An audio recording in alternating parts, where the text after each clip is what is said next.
Ladies and gentlemen, hello and welcome back. Game number 3 is going to be online at CDEC Gaming, facing off against ehome. I'm Lyrical, joined as well by Tsunami 643. My goodness gracious, we made it. It's game 3. You're in the lobby. It's all good.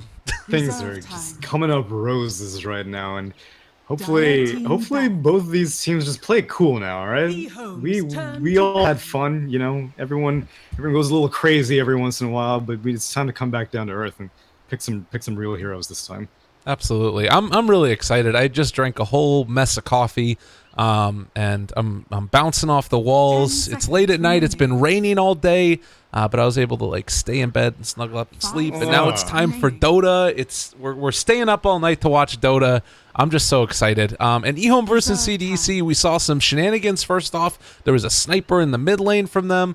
They were running that together with a lifestealer who kind of just destroyed game 2. They pull it back. Unfortunately, they get a 17-minute battle fury on AM, and from there, he just wasn't able to be that same indomitable force that we normally associate with that hero. And ehome were able to take it into game 3. What are you hoping to see different?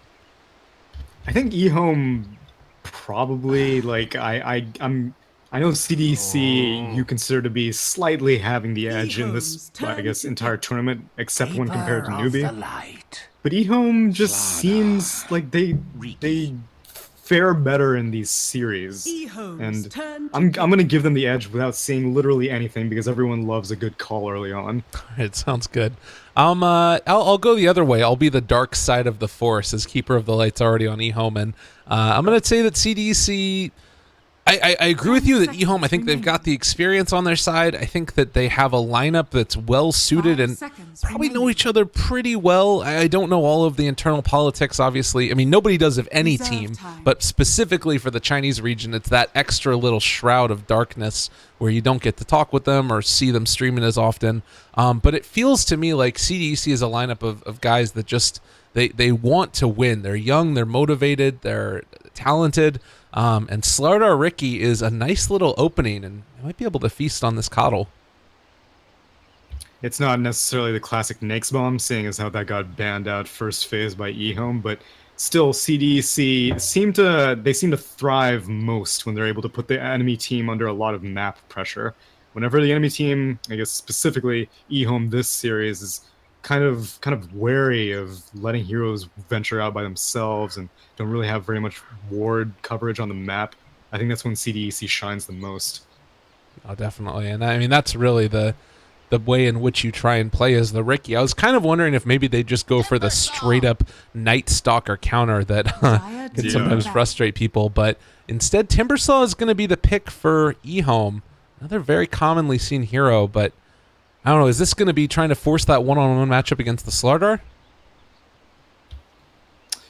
I wouldn't be surprised to see it. 10 seconds remaining. But right now, I guess it's a little bit too early to call, because right now you still don't know what this Riki's game plan is. I know these days most people initially see a Riki and they're like, okay, well, he's going to be roaming around. And especially against a Coddle and a Timbersaw, roaming Riki is extremely potent. But against a Timbersaw, Riki does pretty well as a damage dealer as well. So it's I wouldn't start calling any lanes quite yet. Okay. I also will mention real quickly that in this tournament so far, since the patch this past leak, Coddle has the highest win rate of any hero that has been picked, like more than 3 times. He has 7 picks and a 71% win rate with it. So he is a terrifying monster. I would be a little concerned. No, he's not. Don't listen to Lyrical. He's harmless. 75, literally 100% increase on the mana cost for Mana Leak. He's fine. Don't pay attention to any of the lines about Blinding Light. That's irrelevant. You don't want to see him get nerfed, do you? You like him where he is. I like him where he is. I thought that the nerf was fitting. He was a bit too good. And the fact that it wasn't just a flat nerf and it was like a nerf and a buff, Omni Knight style in this patch. Oh yeah, I'm very pleased, and I don't want him to fly too close to the sun here. That's true. I mean, and you know, 7 picks, obviously not the biggest sample size in the world, but keep in mind that this is first pick, first ban material across all of the games that we've been seeing so far.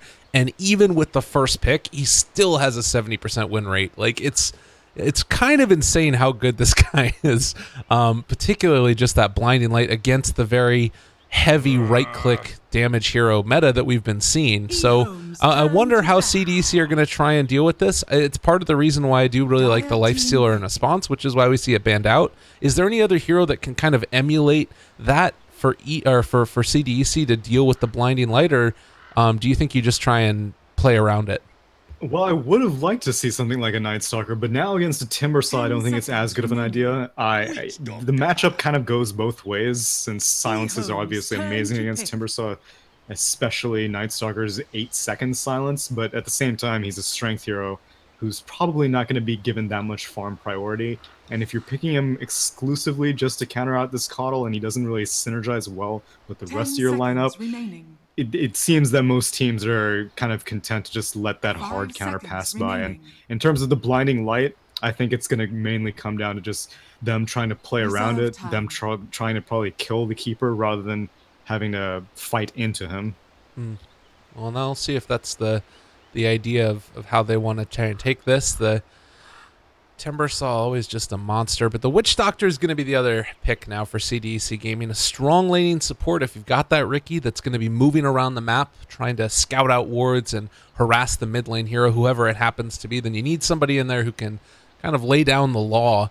Timbersaw is almost exclusively, I felt like, in this tournament, been played in the mid role. Do you think that you can play him? Oh my god, they're taking an Undying. Tell me what you think about this first, because what I had was not nearly as interesting. Undying is well, first tell me how much Undying you've been seeing. I keep referring you to well, yeah, it's hero picks when really it should be my wheelhouse, but these Chinese tournaments are a little bit outside of my scope.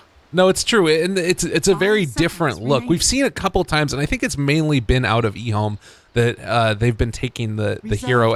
I guess it's often been played as part of, again, a dual or tri lane that's aggressive, and they've been tending to run it with a Coddle as well. So I would expect those two to lane together. Maybe the Undying heads over towards mid, but it can be a bit of a problem.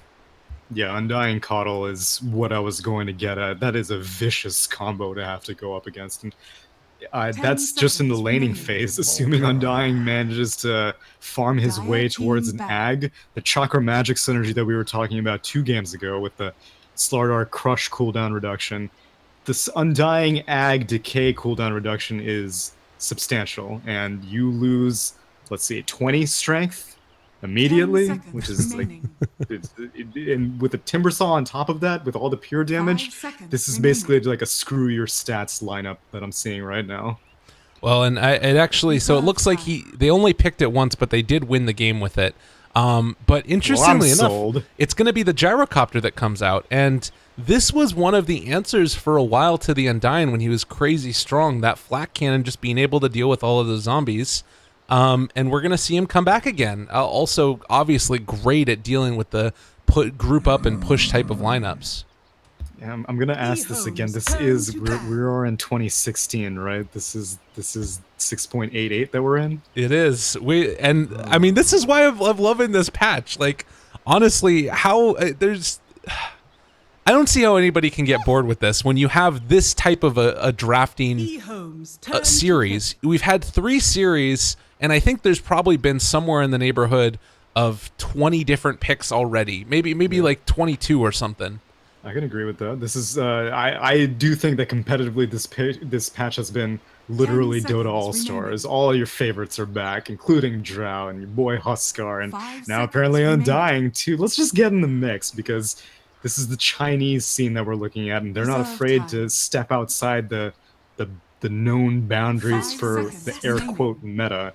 And all right. I guess Phantom Assassin kind of goes back a little bit into a more conservative thing. ehome had, they ventured outside a little bit too far last game, so I'm okay with them sticking to something more conservative this time.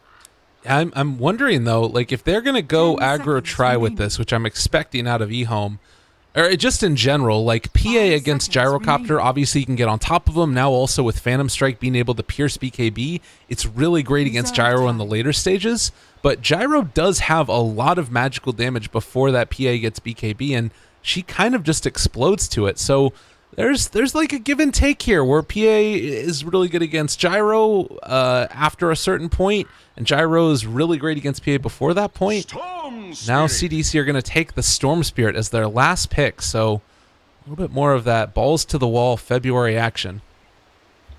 This is a more, aside from the gyrocopter, which I don't know how well he's going to fare this game. I think him picking up a BKB will definitely be very important in this game, because without that, Blinding Light is going to make his life hell. And the Storm Spirit can kind of tolerate it because he's going to be on just killing the Caudal. He's not so much concerned about being like a real... Most of the time you see a Storm Spirit and you think, okay, well, Phantom Assassin's probably pretty vulnerable to him, but this game I think he's going to be more interested in the Caudal, and Gyrocopter and Slardar can worry about the, I guess, more tanky cores with Invoker and Phantom Assassin, and maybe if this Undying manages to get a lot of farm, him too. I mean, and you talked a little bit about, just Storm Spirit in general. This is probably, I would say, the best game for him that we could have possibly hoped for against ehome's lineup. Like, what do you do against this guy? I see a solid 0-0 hard stuns on ehome, so yeah, I can agree with that. Like, this is, oh man, this is going to be a really rough game for ehome. They are going to need to itemize to deal with it. It looks like Invoker is going to be going for Quaswex, so I like this as a response. Old Chicken has to do that, because otherwise there's no way that you're going to be able to control this guy, and maybe Cold Snap will be enough, but I don't know. It's still going to be a tough one. And Invoker doesn't need to be too concerned about being a hard damage dealer this game, but again, I'm banking all of this on the fact that Undying is going to get Slardar offlane levels of farm, which, especially with a Caudal in your lane, it's not too tall of an order. It's eminently possible, and so if Guardian's able to have a good game, ehome's going to have a good game. I wonder if they realize that there's a ward up here.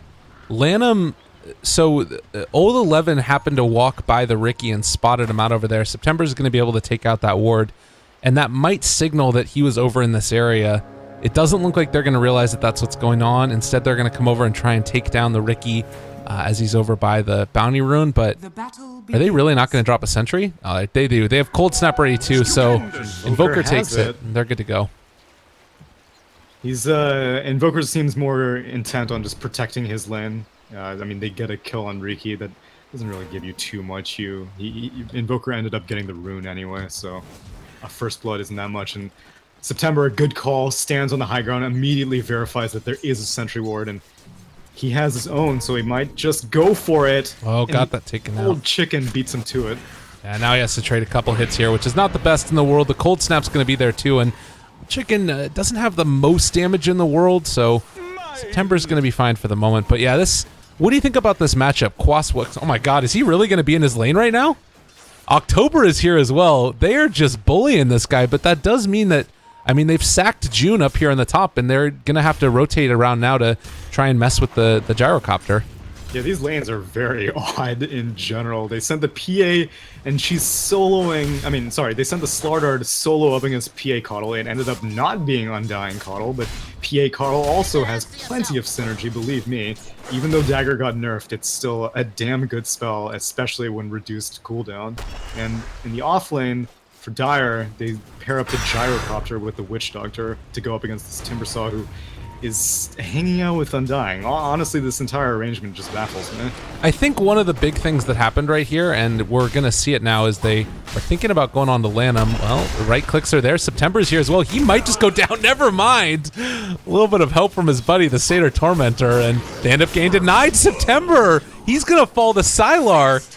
Oh, no. That was really unlucky for CDEC. Sucks. That should have been a guaranteed first blood for them, and ended up going to Sylar, who was probably the last person who you actually wanted to give the first blood to, and what was at first a good Riki rotation turned out to be a disastrous Riki rotation.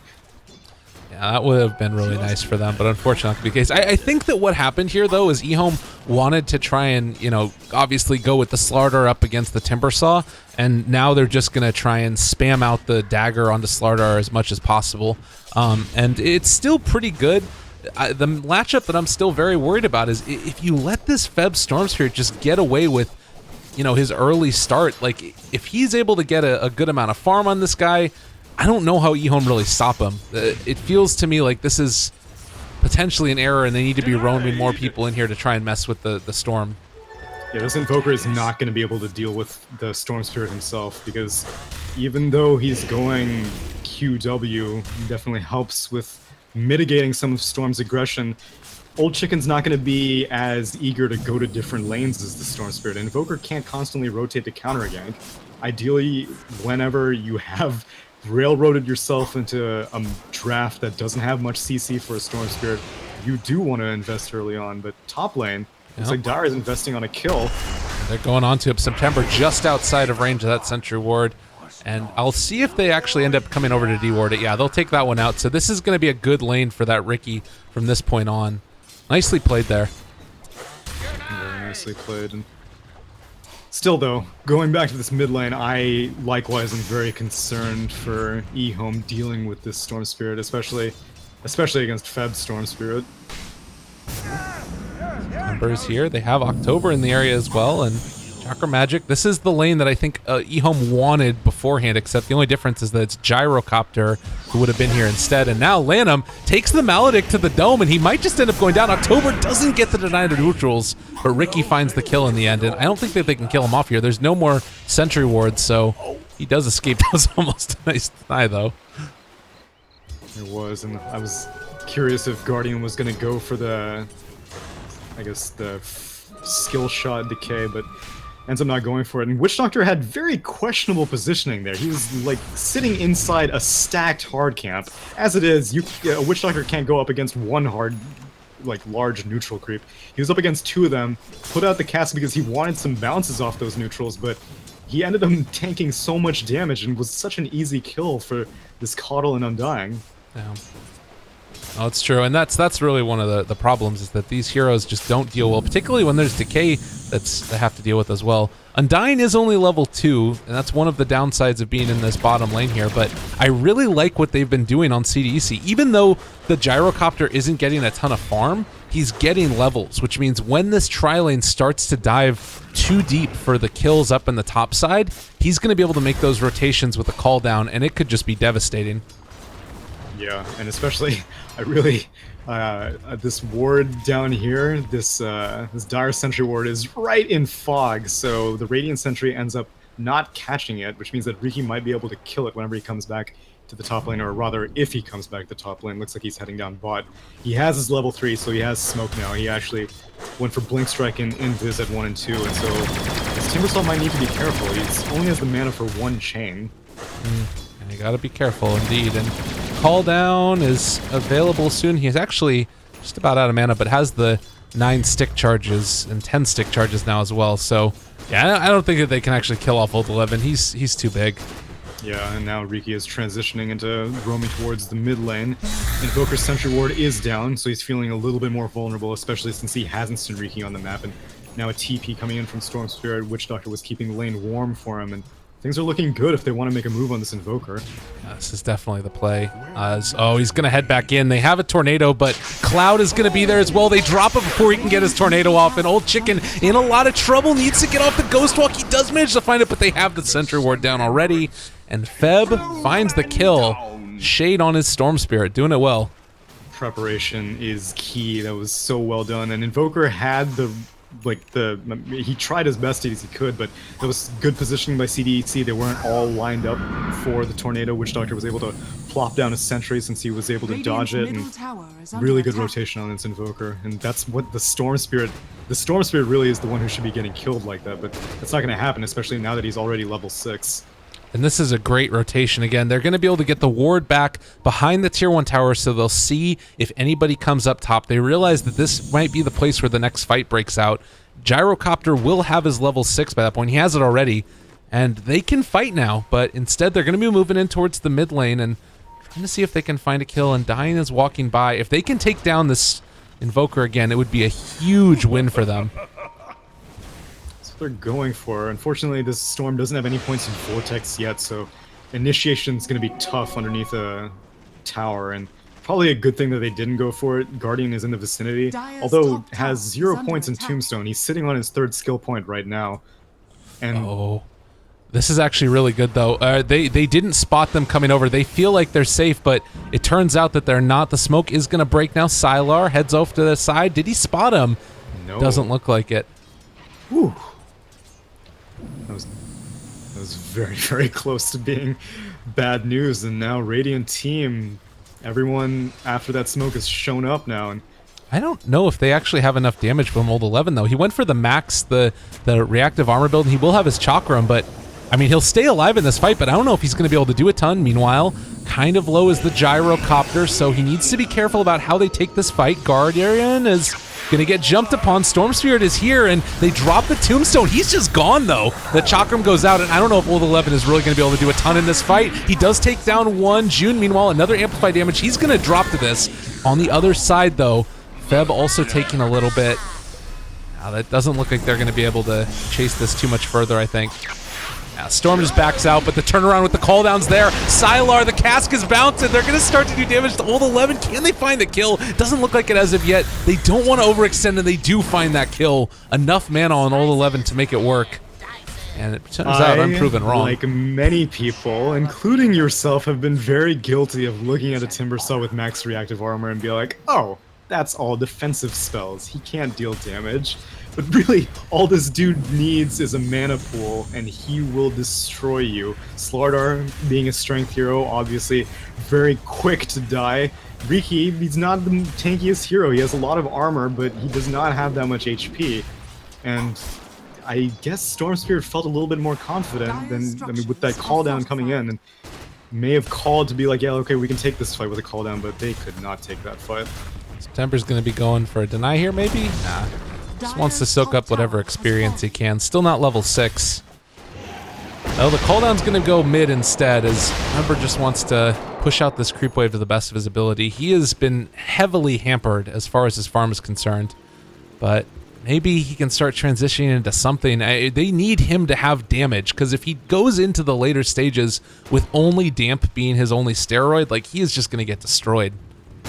That's why I found this laning arrangement so questionable, because we were hypothesizing early on that Gyrocopter does pretty good against a PA, and regardless of whichever support they gave the PA, like, regardless of how they laned it, I still feel that Gyrocopter in the safe lane would have been the better call. But now, this November, he's, like you said, he's heavily hampered, and he's not going to be able to find much farm elsewhere. Right now, Radiant has such good wards of the Dire jungle that he's going to have to play extremely safely. Yeah, this hurts. Well, and I also am looking at this as the game is going to transition more into being Timbersaw getting whatever he wants. He's gone back for this hood. So you not only are not having the right-click damage that you need out of Gyrocopter, but the only real source of damage that he had with those levels, like, that fight just needed to go better. That's what I think it comes down to. And the fact that Gyrocopter showed up to it and was about half HP, I think it really hurt them, because you need to be able to just jump in at that point. So a very hard game, and like Invoker is going to be able to start to transition into finding kills also. I don't know. I'm not sure how you move from here if you're CDEC. A part of that fight in the tier 1 definitely came down to how much this Coddle was keeping this Timbersaw top, because Timbersaw and oh never mind, I thought that was a sentry ward placed by September in this jungle. Timbersaw didn't go for a soul ring, so typically whenever you see like Timbersaw with a good start, it's usually because he's, you know, going for an early bloodstone. Like you said, he's going for the hood this game. He's more interested in survivability because Coddle is his mana battery. Coddle didn't even get any points in mana leak this game because early on, this Timbersaw is necessary to fight. Mana leak to discourage fights, you don't need that. Mana leak doesn't deal damage. Timbersaw deals damage. Well, that makes sense why they were trying to take those two in the first couple picks there, as Coddle continues to be a very difficult hero to deal with. The bottom lane's going to be pressured now. Sylar, Lanham, and Old Chicken are here. The other nice part about this is that when Invoker does eventually go back for more points into Exort, he can start giving Alacrity to Sylar, and that maximum attack speed bonus is just so hard to deal with. As November trying to man up against Old 11, this is not where you want to be. He is going to have to back out of there. And forces 2 rotations, very well played by Old 11. Now, not only is this tier 1 bot going to be free for ehome, but they could probably move further, and Old 11 is definitely recognizing that he needs to move back. He lost all that vision that I was talking about earlier in the dire jungle, and, well, it might cost him. Riki has a smoke. Yeah, he's backing out, though. Well, they might still be able to get this. They've got vision. They really want to take this kill if they can. There's the call down, and is he going to be able to escape? There's the crunch mid-chains. A lot of damage went back the other direction from the Satyr Tormentor, but they still do find that kill, and that was desperately needed. You can see how scared CDEC is of this Timbersaw. They were waiting for every piece of the puzzle to come in. Slardar needed to get in the perfect position. Doesn't have a blink, so he needs to make that distance count in his sprint. Riki put the smoke on the far end of wherever Timbersaw was planning on escaping, and then Storm Spirit comes in from downtown, which it wasn't so much him out of position, but the damage from that ball lightning is you needed every last bit to kill the Timbersaw. Unfortunately, ehome doesn't get as much out of the map as I was hoping. They kind of actually ventured mid, probably because they had no vision of where the Dire team was, but at the end of the day, it's still just one Timbersaw for a 5-hero rotation. That's true, and this is space for Sylar to finish off his Desolator. But as we mentioned also, this is a game where for a PA, it might be a little bit scary. I'm kind of thinking that the way that Sylar is trying to play this is he might think about going back for a BKB. Previously, I think we've even seen Sylar himself go for a Vanguard and then into Desolator build. But I'm wondering if this is possibly a little bit on the greedier side, or if he's going to go back immediately for a BKB afterwards, so that way he can stand up in these fights. Because I think he can get away with being a little bit more greedy, because this Storm Spirit has not gotten a particularly strong start, and since this Timbersaw is going to be going for a pipe, that'll mitigate a lot of what PA is concerned about, because really the only magic stuff that she's concerned about is, I guess, the mischance from smoke and Vortex and Cask. The Death Ward's going to be physical. She's going to be fine with that. Gyrocopter's mostly physical because he's not going to be able to... I mean, he has max Rocket Barrage, but PA can weave in and out, and these fights are going to be so chaotic with zombies and all these units flying around that I think she'll be fine with just going pure damage. We'll see if it's indeed the case. The call down misses, and that's something that would have been a pretty big help, but Sylar, well, taking a bit of damage. November is already dropping low, though, and he's gone. Just like that, the whole rotation comes in from ehome in September. There's no way out of it for him. He's going to drop too. That call down did not do what it needed to do. It really needed that call down to hit onto PA. It did a whole lot of nothing, and Sylar, as I said, like, Gyrocopter immediately triggered the Rocket Barrage. Sylar was like, "Oh, okay, cool. I'm gonna go move now because none of the rest of your team can do any damage to me." Riki was staring at Sylar, but it is a roaming support Riki with an Orb of Venom. And it is a Witch Doctor with a dagger in his head. Well, Bloodstone is up for Storm Spirit. If they could find a pick off here, it'd be pretty great for them, but I don't know. It's they have to get something big out of the Gyrocopter call down. If that doesn't hit onto like 3 heroes, and specifically if it doesn't hit onto the PA, I think the fight is just over at that point. Oh, they're going to throw a little bit of insurance here because Slardar has... Well, that tornado saved him from getting hit by the dagger, but almost goes down to Old 11 nonetheless. The call down is there. It's kind of decent, but still just not enough damage coming out from them. And you would love to be able to follow that up. Like, again, just little bits and pieces. If they hit the call down, but then Storm can't jump on them afterwards, the team fights have to be perfect from CDEC. I'm really enjoying this max chain build from Old 11 on the Timbersaw. A lot of times we'll see chain just be forgone until Timbersaw gets like past level 11. But this game, he's almost acting like a Storm Spirit, just like an extremely tanky Storm Spirit. He's going into these basically tower dives. He has no fear whatsoever. He's got his hood, and he's got... I guess he's gonna go finish up his Bloodstone now. He's got the point booster. Maybe is gonna go for an Ag, but I doubt it. And I mean, he's such a powerful force this game. Well, the team fight did not go well for CDEC. The plus side is now you do have your Blink Dagger up on June, and he can go for some types of initiations. November just needs to tank up, and he's almost going to be able to complete his Dragon Lance, but honestly, like, just even going out there trying to take out the Ancients, it's going to take him several volleys of the flat cannon to actually make that happen. It definitely will. And ideally, now that Storm Spirit has completed his Bloodstone, Slardar has gotten his Blink Dagger, Riki is Riki. I would like to see some more movement from CDEC, making space for this gyrocopter, and it looks like they might be doing that right now. Sylar, This very would be a awkward great kill. spot. They have the invis immediately jumping forward. The Storm Spirit's going to be there, and that was what they needed in a big way. Storm Spirit gets 450 gold for that one, as well as a Bloodstone charge. This Very might be the profitable. beginning of a bit of a comeback.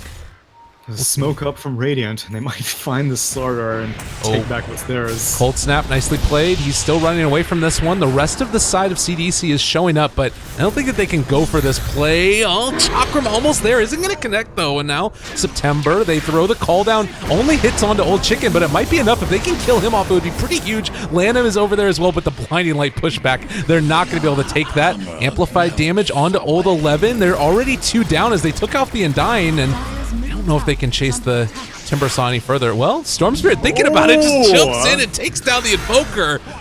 Shade making it work. That was a very well predicted ball lightning right there. He had 2 wards that were, I guess, estimating the movement, and this Invoker had like basically 10 HP. It's possible that Storm Spirit could have been more active in the fight earlier, but he was able to save his mana and go for a long range kill on this Invoker, and that's definitely a great fight for CDEC, and now the Storm is up to 15 Bloodstone charges. Oh, and this is the big problem that we were talking about. Like, you've got this lineup where your Storm Spirit is going to be able to start taking over because there's nothing that can stop him. Feb is basically going to have to play himself into a bad position if they want to kill him, I think. Unless they start to get, like, a really great initiation from the Invoker. I think he's going for... Well, yeah, I'm not exactly sure what you go for. Do you think about going for an Orchid if you're Invoker? I was considering that as well, and then I saw this Force Staff in his inventory, and I'm curious why he's... I wouldn't call it a defensive item. On a QW Invoker, a Force Staff gives you a lot of positioning power, and a Blink isn't quite as necessary as it is for something like QE, because you're not planning on doing some Sunstrike, Meatball, Deafening Blast combo. But I think something like an Orchid would have gone a bit further, because, I mean, the reason he went QW was because the team needed more lockdown. And if you're gonna build skill-wise into that, I would have hoped that you build item-wise into that as well, but it's not too late. I'm curious as to who's gonna be taking care of the Storm Spirit, because originally I was saying that, oh, it's up to Guardian to have a good game, for ehome to have a good game. Guardian is not having a good game right now. He is having a decidedly bad game, and Storm Spirit is having what wasn't a great start, and now he's turning it around very admirably. And I don't think Timbersaw can be the only person to stop this Storm Spirit. I really like also that he's going back now for what I'm assuming is going to be a Lincoln Sphere. Like, that's the only thing that you really have to worry about in this game is going to be a Cold Snapper, possibly eventually an Orchid as well. And if he's able to make sure that that doesn't happen, I guess it actually could be a Lotus Orb as well. Do you like one of those over the other?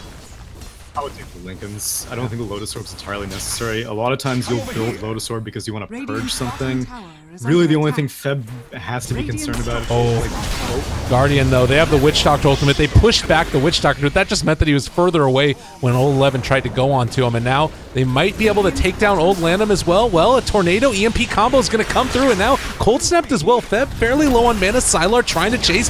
Can he get out of there? It doesn't look like it. The cooldown's going to turn this back around. A ton of damage. They kill off 2.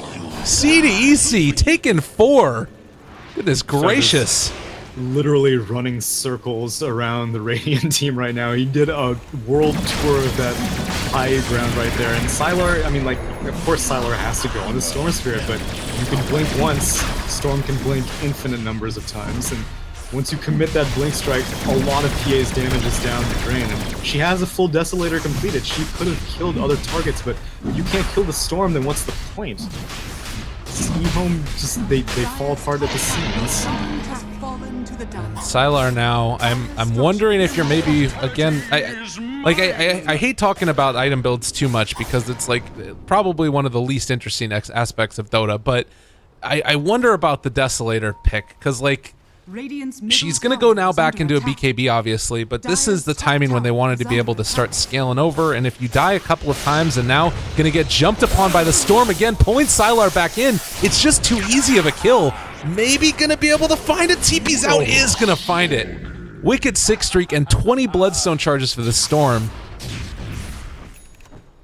Radiant's Ugh. middle tower is under attack. This PA is, yeah, so part of the reason why I'm not faulting Sylar too much is because if you build a BKB, like, first item on PA, not only are you dealing, like, basically no damage, but that means that, I mean, the game is gonna go, like, for at least 20 more minutes if you're gonna do something like that. Your BKB is gonna be 5 seconds at that point, and now Storm going back in. Yep, they have the blinding light, which is going to mean they can't quite hit him as quickly. The cold snap's going to be there, and he's fine. Well, I don't know how you stop him at this point. He's just he's got the swagger in his step. He's ready to go. A DD rune as well. I mean, he doesn't care. And I'm actually, I admire him going for something conservative like a Lincoln Sphere, because he could have gone for the Bloodthorn now, and the Bloodthorn would have been amazing, because PA, Blur, and of course the Blinding Light presence, and Storm Spirit hates having to deal with mischance in general, because it messes up your entire flow, and Timbersaw getting a kill on this Riki with some very fortuitous detection. Yeah, and it was good. I mean, you got the Bloodstone finish for him now as well, so he's going to be able to start scaling pretty well. I'm comparing the builds, and that's the thing, is I don't want to fault PA too much either, because it is you go Deso on PA. That's just what you do. But what we've been seeing, even from Sylar himself over the past, was the Vanguard build first. So you go for the Vanguard to get that survivability, and now Old Land, I'm just going to get jumped upon, and the Cask is bouncing also, does get the Tombstone bound, but I don't know if it's going to be nearly enough. A good counter initiation play comes out from Old Chicken, but Feb is going to continue the chase. He has Aegis still, not at all afraid. They jump in onto Old 11. He's going down. Bloodstone Suicide might be his option. Well, he's going to be able to walk away, and they're still very, very tanky. Sylar did get his BKB completed, and now I think CDEC have to back out. PA is large and in charge.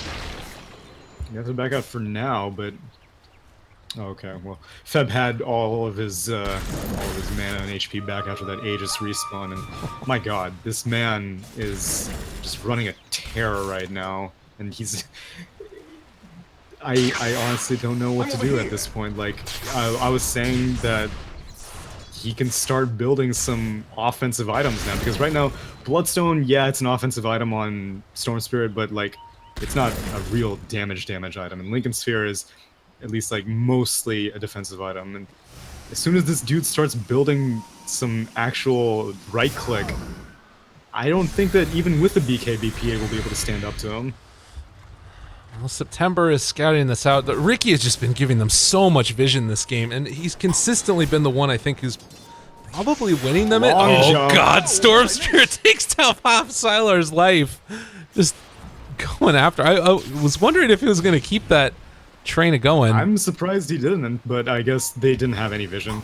There's you don't want to run too high as a Storm Spirit. You can get trapped by your own success a lot of the times. And they're playing it cool. There's no rush. They can honestly just like wait until the next Aegis. PA's gonna keep farming, but what's she gonna do? Oh, nice cancel on that recall. Crush is here. Old 11 might be in a little bit of trouble himself. Gyrocopter's gonna be in the area, and he's not gonna be able to do as much damage as the Storm Spirit is, but the rest of the team is not with him. Meanwhile, Storm dives for that. And again, just these really long zips from him. They have the rocket's gonna connect, but I don't think that they want to go on it. He's just too tanky. He is. And again, oh, never mind. Well, they go. Witch Doctor's gonna die on the other side, and Old 11 is finally gonna fall. That was a nice one. They take down the Tombstone as well, but yeah, PA takes down the Witch Doctor.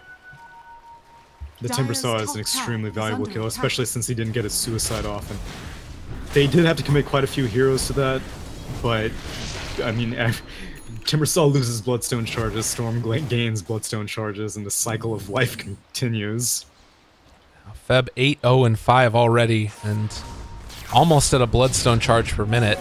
I really don't know why ehome didn't invest more in just trying to shut down this Feb Storm Spirit. Like, this is exactly what you are afraid is going to happen, because you're like, well, it's a Storm Spirit, we don't have any lockdown for him. Let's go kill the other lanes instead. And I guess maybe they were too busy dealing with this Riki, who was hanging around in like literally every lane, to even consider venturing into the mid lane to help the Invoker.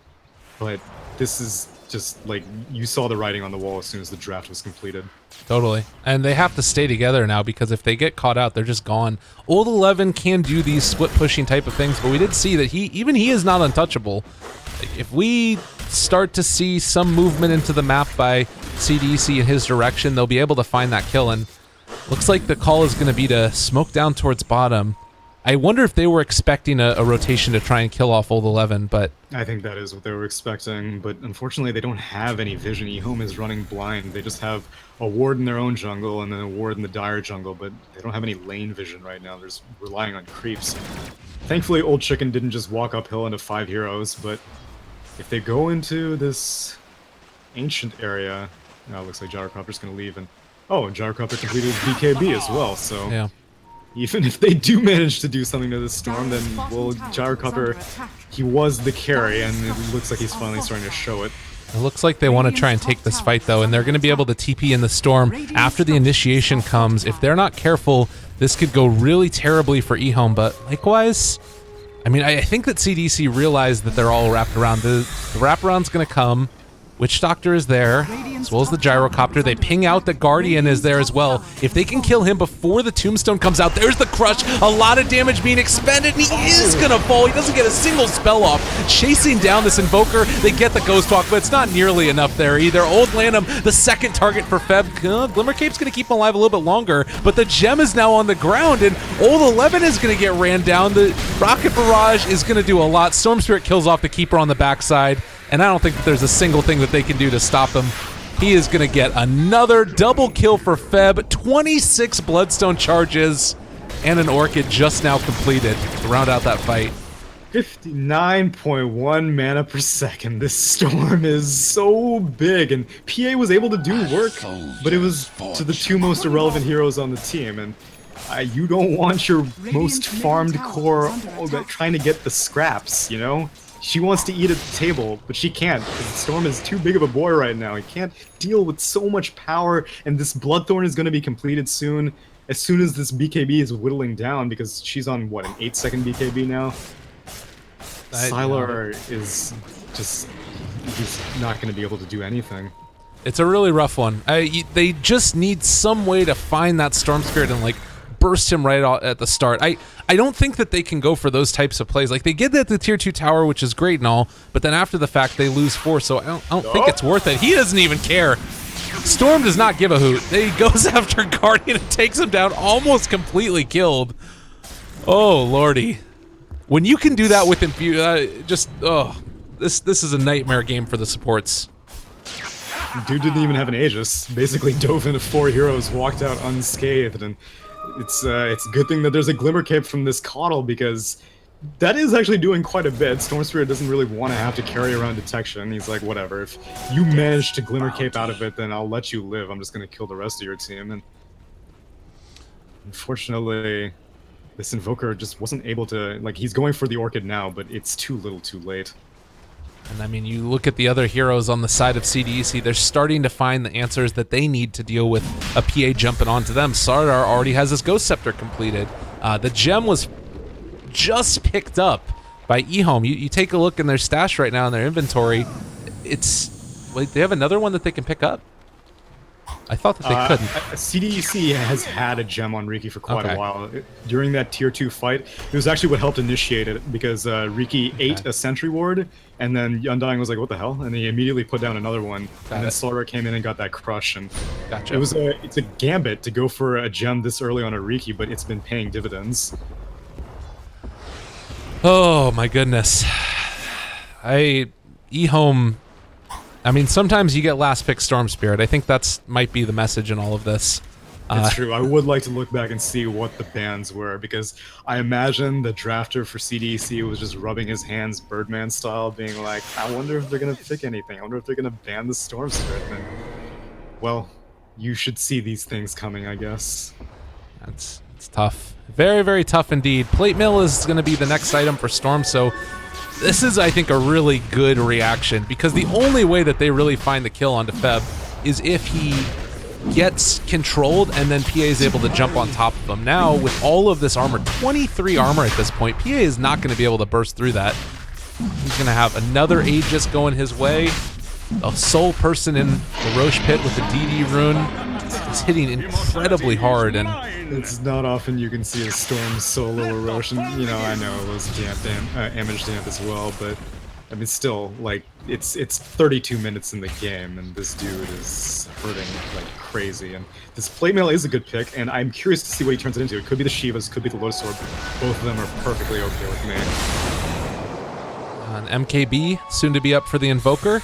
The movements around the map right here for ehome. Whoa. MKB up for who now? Well, it's going to be relatively shortly for Gyrocopter. He's only 1,000 gold away from finishing it off. I guess the thing I'm looking at on the side of ehome is that they do push relatively quickly once they finally get a team fight win. You've got PA with the Desolator. They've got Alacrity that's part of their kit as well. So if they somehow manage to find a pick off and a kill onto Feb, it's something to be a little bit concerned about, maybe.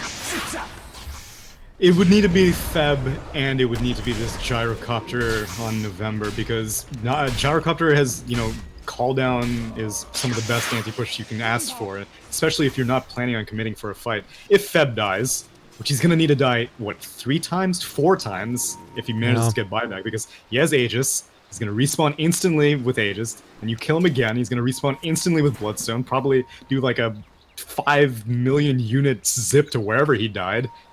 And, I mean, you have to do so much just to get the Storm Spirit out of the game for more than 10 seconds. Well, Old 11, what started out as a really good game for him has kind of turned into a bit of a rough one. He has 7 Bloodstone charges. He's picking up a plate mail of his own, but Feb just not really concerned with what ehome is doing. Feels like he's playing PvE now. I imagine that's what it feels like, because I mean, none of these heroes can put up an effort. They're some unique mobs that he has to deal with, pretty much. Well. And there are ways for the supports of ehome to kind of stay alive. Again, Blinding Light is pretty good for Old Lanham, and you've also got the Undying, who's gonna. I mean, he doesn't have any real survivability items actually. He relies on this Glimmer Cape so much. So Blinding Light and Glimmer Cape is pretty much the options. If Storm gets the Orchid on Coddle, game is going to be hard. Yeah, and I'm surprised that he didn't go for the Bloodthorn. It's possible that he just doesn't really care about the PA. She has her BKB, so she's going to purge it off anyway. Ooh, maybe, possibly. Silence down. Feb in a little bit of a bind, possibly. But no, there's the zip away, and now they can't do it. He's going to go back in. He's had enough of their shenanigans. That's going to be a catch. They catch a crush as well onto Old 11 mid-Timber Chain, and again, he's going to be controlled. They find the kill. Oh no, what started as a gank is going to go terribly for the side of CDEC.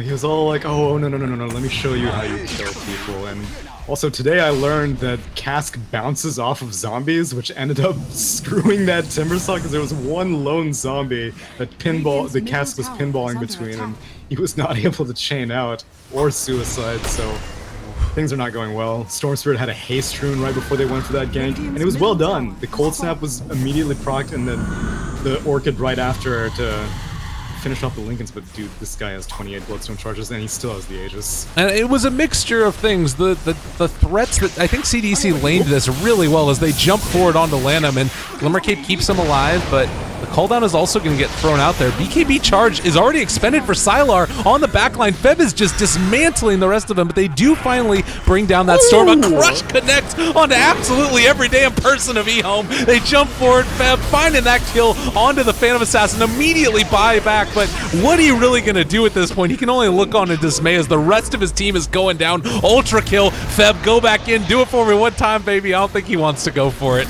A little bit too far, maybe, as, well, June, they jump in and possibly going to be able to turn this back around. This is a very cautious play by the Storm Spirit, not wanting to overextend here. This Storm Spirit just wants the game to go longer. He's having so much fun. He's like, we don't need a win right now. They didn't call GG. Oh, no! Well.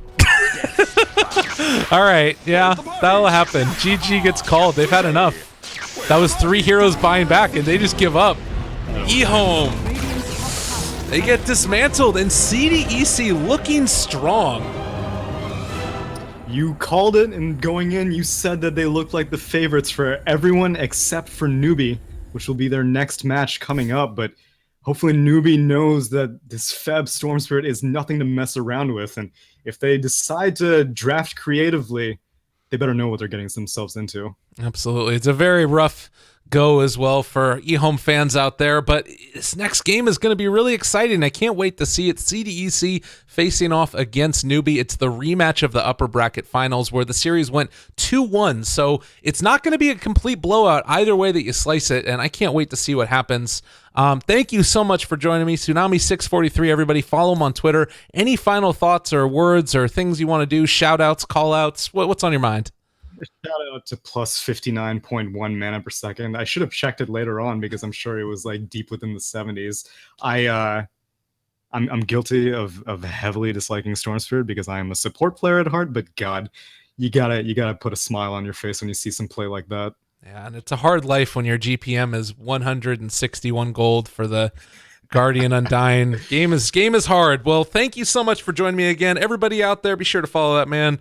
And, of course, the SDO Shanghai Dota 2 Open, as well as Beyond the Summit, the channel bringing all this, guys. You're on it right now, but we're going to be back in just a little while. The game is set to start in half an hour. CDEC facing off against Newbie. It's a best of 5, so strap in, everybody. This is going to be a great series. I can't tell you how excited I am for it. Stick around. We'll see you guys in a bit.